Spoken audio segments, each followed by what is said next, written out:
believes in the power of the people, and I'm so honored to be in the struggle with her. I'd like to introduce our candidate. Green Party made me change my party affiliation. Green Party.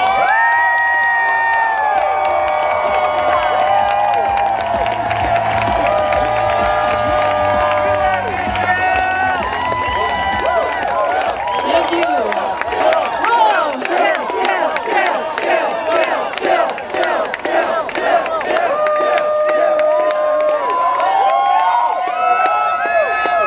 Can we hear it for Melina Abdullah, this amazing inspiration, this pillar of courage?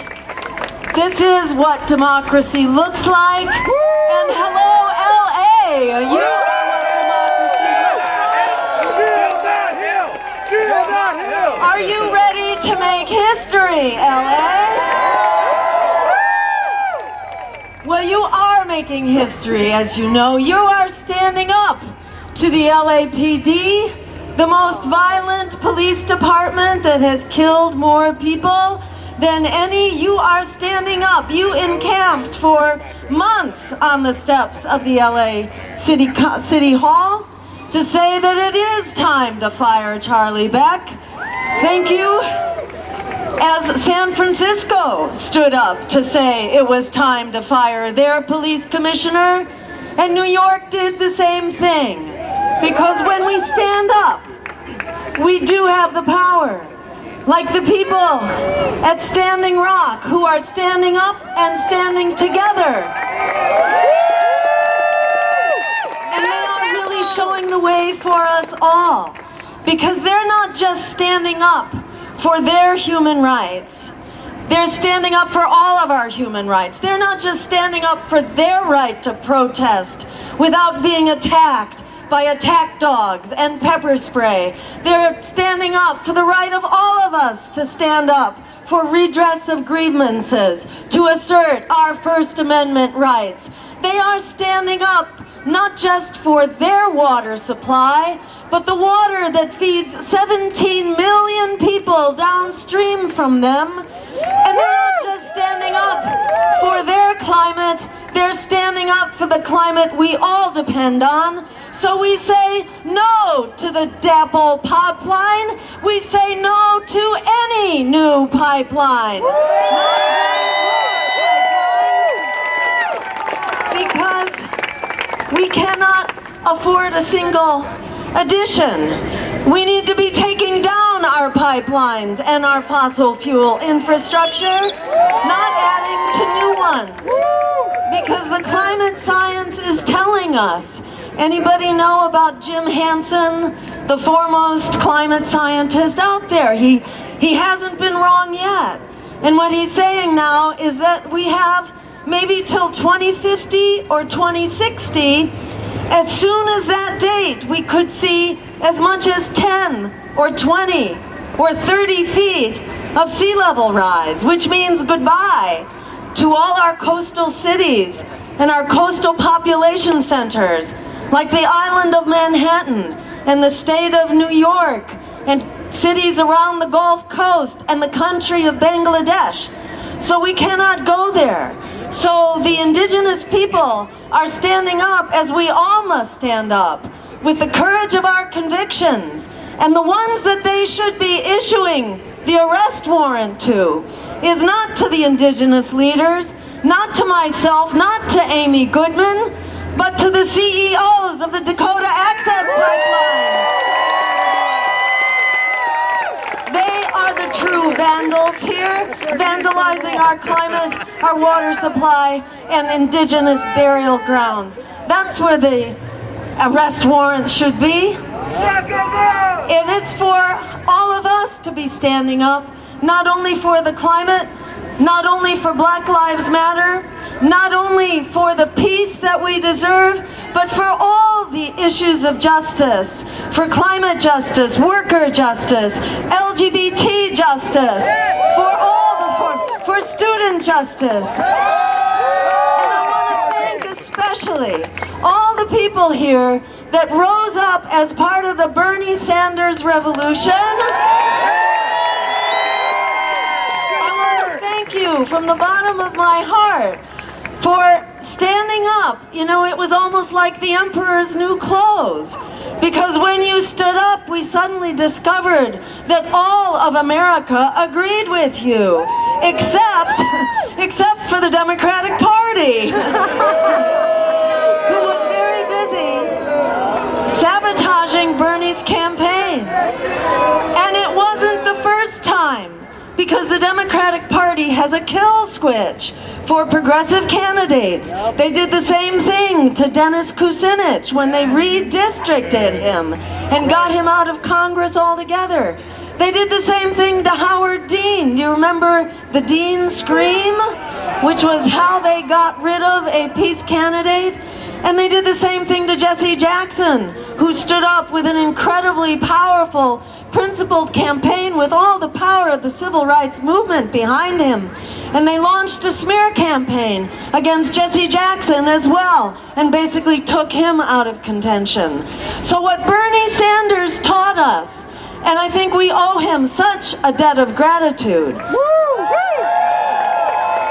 what he taught us is how powerful we are, that it is not a man, it's a movement, and that we cannot have a revolutionary campaign inside of a counter-revolutionary party. We need a revolutionary party. We need the Green Party. And I want to also give a big thank you to all the Greens who are here, who've been working to build this vehicle that we now so badly need.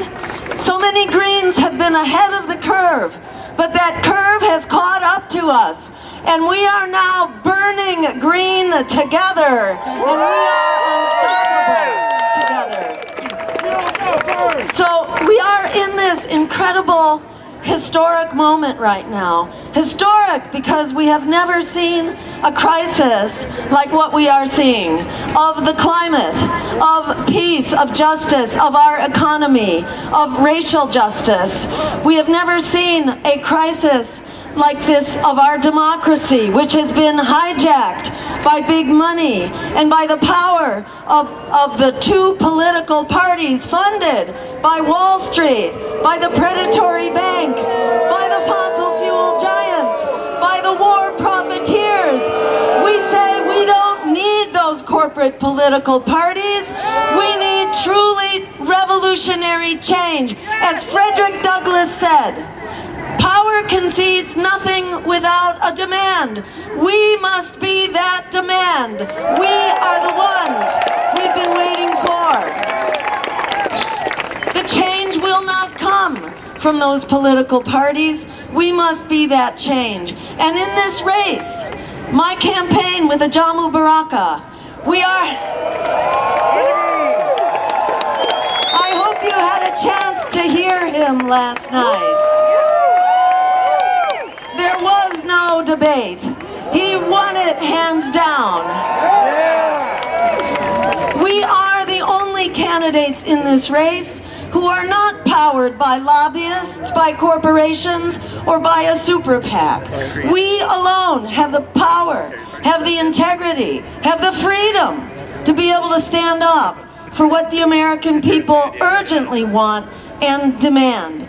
That means we need, number one, we need a bailout for all the young people who have been trapped in predatory student loan debt. We bailed out the bankers. It's time to bail out the victims of the waste, fraud, and abuse on Wall Street. It's time to bail out the young people, the generation trapped in debt. And here's the secret that we don't need to keep a secret. In fact, the political establishment is quaking in their boots that we should find out. That is that the number of people who are trapped in predatory student debt, that's 43 million. 43 million is the number that it takes to win a three-way presidential race.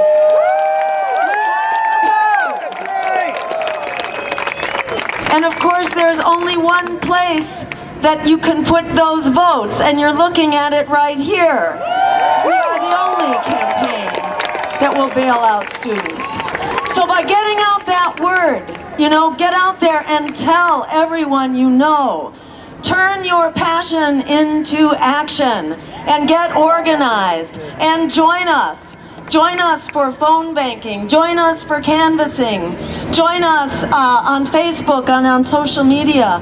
Because if we actually get the word out to the people who are in debt, we have the power to come out and take over this election and to win it for our future.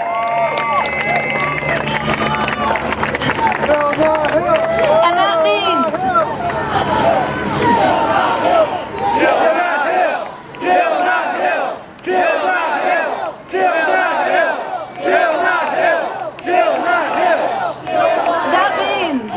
not only can we cancel student debt, we also have the power and we have the numbers to make public higher education free.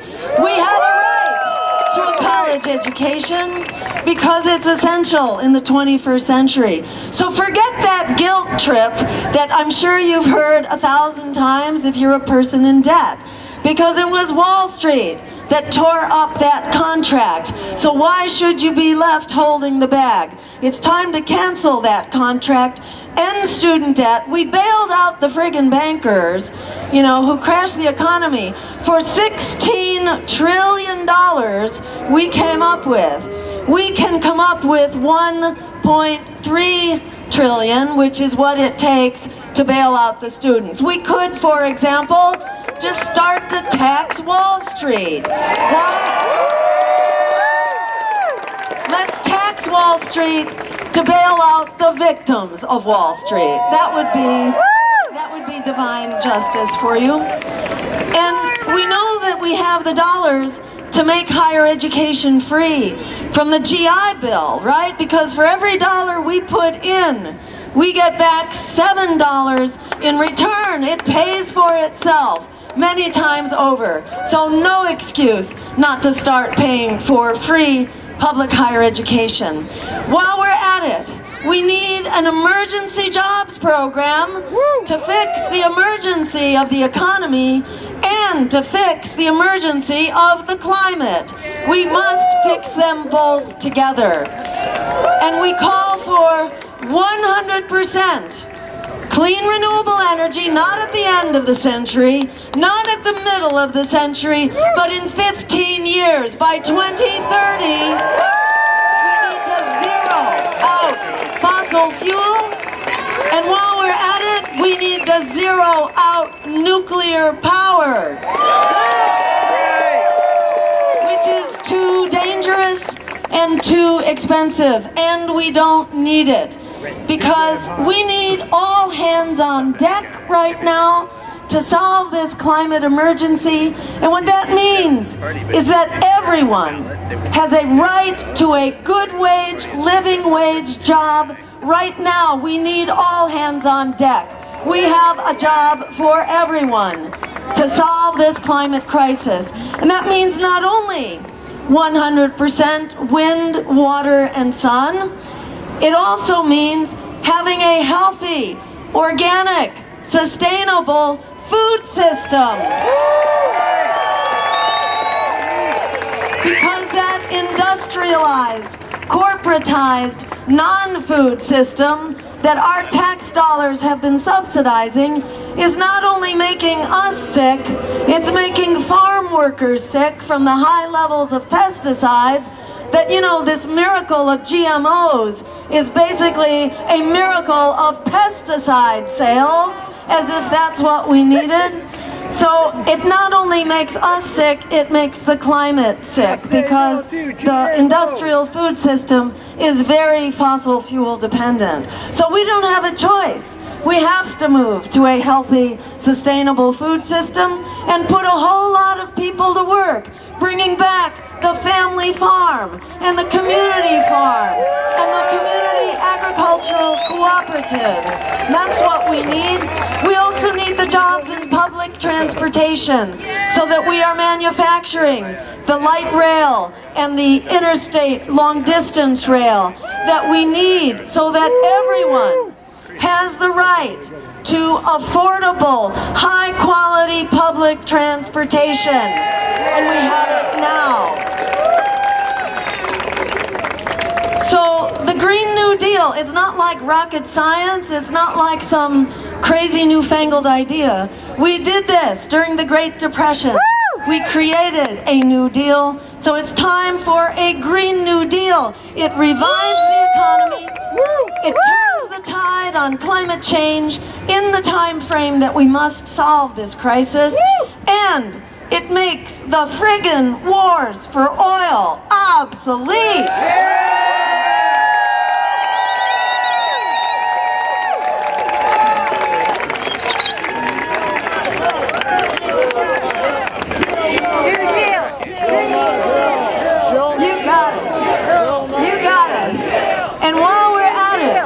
We can also have health care as a human right for everyone through Medicare for all. It doesn't cost us any more money. It simply means we put our health care dollars actually into health care, not into bureaucracy, red tape, and profiteering. We need a health care system for people, not for profit. We also need a welcoming path to citizenship for the immigrants who have always been at the heart of our economies, our community, and our culture.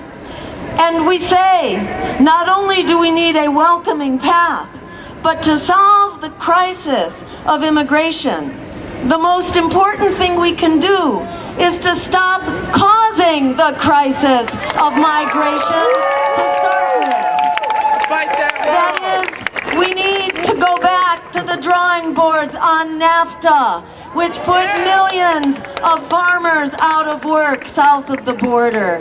We need to go back to the drawing boards on this war on drugs and say, drug use is a health issue, not a criminal issue. Because the violence of that war on drugs is not only terrorizing people here in this country, but in Mexico it's really bad. In the last 5 or 6 years, over 100,000 people killed as part of this war on drugs. And the other thing we need to do is to stop overturning other countries' democracies and to stop destabilizing other governments. Look at Honduras, where Hillary Clinton gave the thumbs up to that military coup, which has caused tens of thousands of people to flee to this country where she says, no, don't let them in. Send them back to the rape, to the murder, to the violence that she helped lead the way to. So we say to Donald Trump, we don't need your friggin' wall. We just need to stop invading other countries.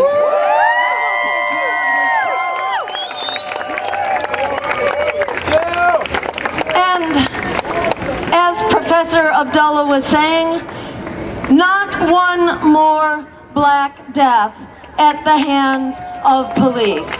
Not one more. This has gone on far too long.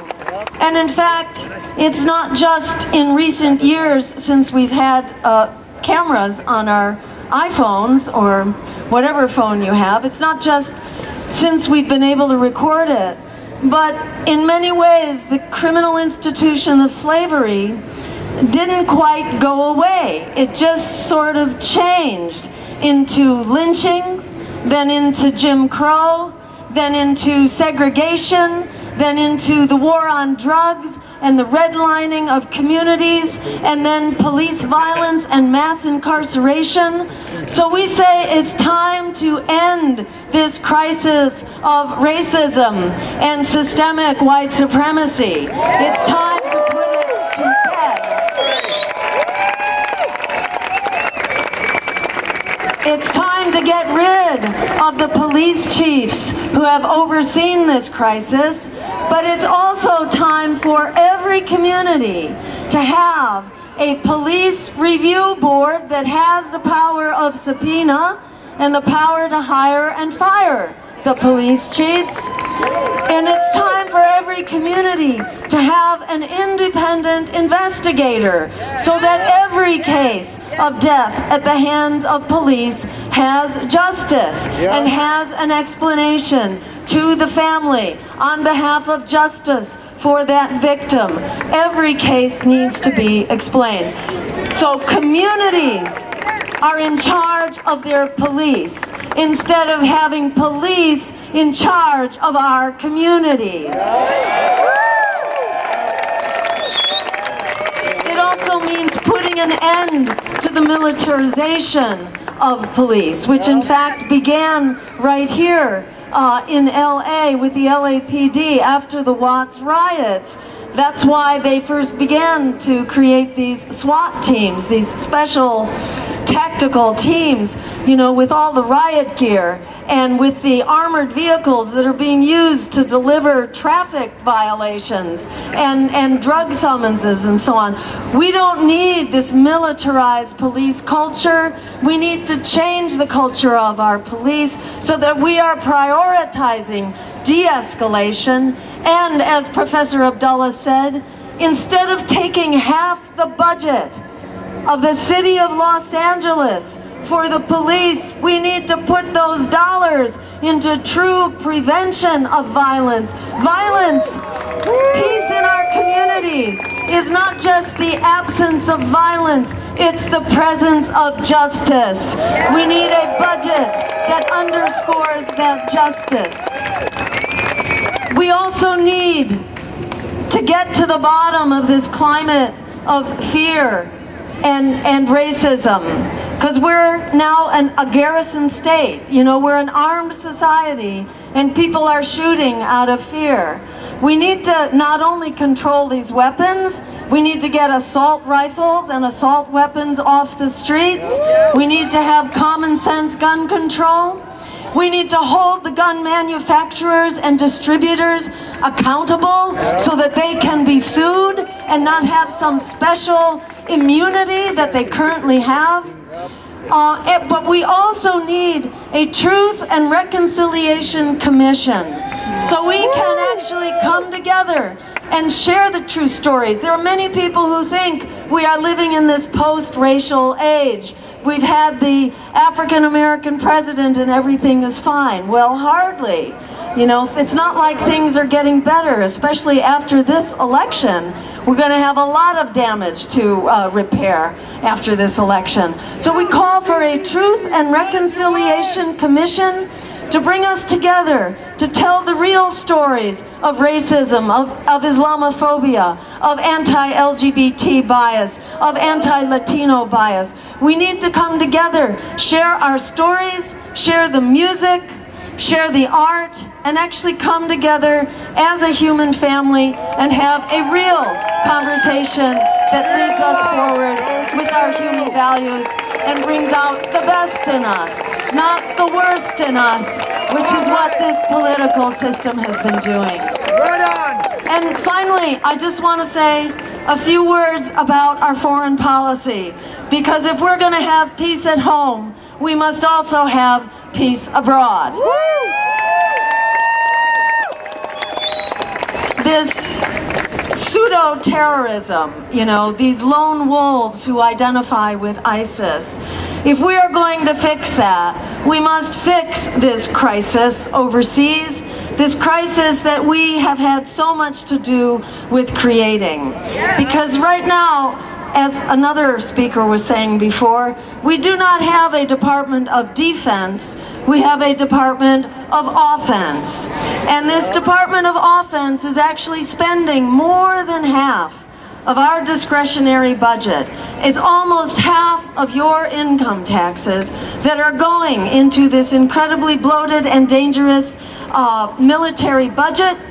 The wars that we're fighting are not making us more secure, they are making us less secure. They have created failed states, mass refugee migrations, and worse terrorist threats. It's not getting better, Hillary Clinton and Donald Trump. Doing more of the same is not this. We call for a new offensive in the Middle East. It's called a peace offensive in the Middle East. And it starts with a weapons embargo. Since we are supplying the majority of weapons, basically to all sides in effect, we can be very powerful in starting this weapons embargo and bringing Russia and other countries in on it too. Because all of us are being bankrupted by these military budgets. Not only bankrupted, but we're all being thrust into the worst crisis that any of us have ever faced, which is the crisis of climate change. Instead of fighting wars for oil, we can make these wars obsolete by using our resources instead in order to green our economies. We can demilitarize our budgets and fight our most threatening danger out there by greening our energy systems, our food systems, and our transportation. And we can lead the way in initiating that as a new focus of international dialogue and agreement. That's the kind of agreement we need. Yes, Paris was a good idea. However, Paris is not going to get us there. It's a voluntary agreement that still does not even aim for a goal that would control the climate crisis. And while our fearless misleaders, actually, while they were negotiating this treaty, what were they doing here at home? They were repealing the ban on fossil fuel exports. So with one hand, they were praising themselves for this great achievement, but with the other hand, they were very busy undermining that treaty at the very same moment. So we need a new way forward. We can have an America and a world that actually works for all of us. A world that puts people, planet, and peace over profit. If we're going to get that world, we have to stand up for that world and vote for that world. The political parties that are funded by the war profiteers and the fossil fuel giants, they are not going to hand us that world on a silver platter. We know that both Donald Trump and Hillary Clinton are not going to solve the crisis of war. They're only going to create more war. They are not going to solve the crisis of climate change. Yeah, Donald Trump doesn't believe in climate. Hillary says she does. But what they both do is going to destroy the climate. It doesn't matter what you believe. It matters what you do. Is not going to fix it for us. The Democratic Party could not even pretend to oppose fracking. They would not adopt that plank in their platform. And while Hillary Clinton has sort of changed her tune, her vice president and her head of transition, Ken Salazar, are both big frackers. So we know what direction she's going in. And while Donald Trump says he opposes these trade deals, what has he done with his own jobs? He has offshored his own jobs. So look at what he does, not at what he says. And Hillary, you know, when people say Hillary is the solution to Donald, where did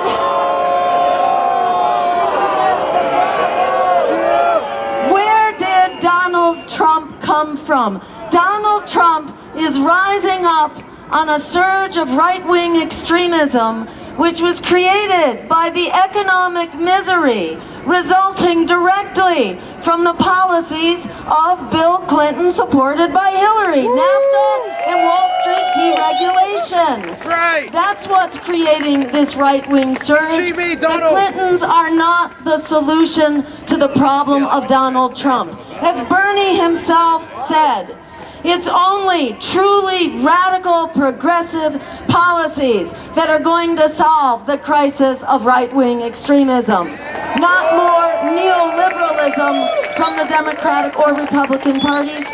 This election is such a historic opportunity. It's like a life-changing opportunity because the Republicans are falling apart. Donald Trump is taking a few of them over the cliff, but their major leadership is coming into the Democratic Party to support Hillary Clinton's campaign. We are seeing the merger of the two corporate political parties, and we've seen the Democrats split in two. So the zombie Democrats are continuing to follow Hillary, but the Democrats, the former Democrats who are awake, who are following the call of justice and the vision of a better world, are merging, and we are burning green together.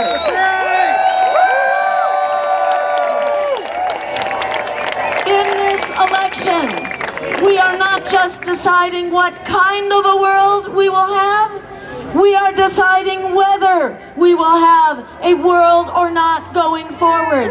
This is the time for the courage of our convictions. As Alice Walker said, the biggest way people give up power is by not knowing we have it to start with. We have it. We're going to use it. We are the ones we've been waiting for, and we do have the power to create that world. So we say it's time to forget that propaganda of powerlessness. The minute we flick that switch from our own minds from powerless to powerful, we can stand up with the courage of our convictions. We do have the numbers that we need. We do have the values and the vision of the American people. 4 in 10 Americans are not going to vote when the only candidates are Hillary and Donald. But a majority of millennials are seriously considering voting for a third party, and they are not being talked in the polls. That's right! So we are a revolution that is waiting to happen. We are that voter revolt that is on the verge of breaking through. So we say, forget the lesser evil, fight for the greater good, like our lives depend on it.